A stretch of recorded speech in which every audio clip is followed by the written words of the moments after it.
By the end of today's video, your Amaze File Manager will be looking like this on your VR. So without further ado, let's get straight into how you can do this.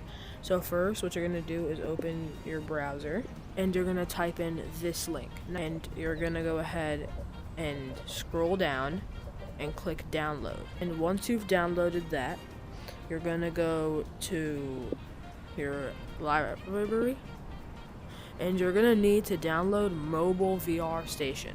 And once you've downloaded it, open that. And once you're in Mobile VR Station, you're going to click on Configuration Wizard.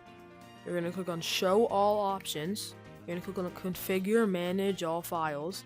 And you're going to click on Open Files All. And once you've done that, you're going to click on your APK, the Amaze File Manager. And it should say Settings. You're going to allow everything, and you'll click Install. And then do not open. Once you do that, you're going to click Done. You're going to close files, and you're going to close Mobile VR Station. And then you're going to open your app library.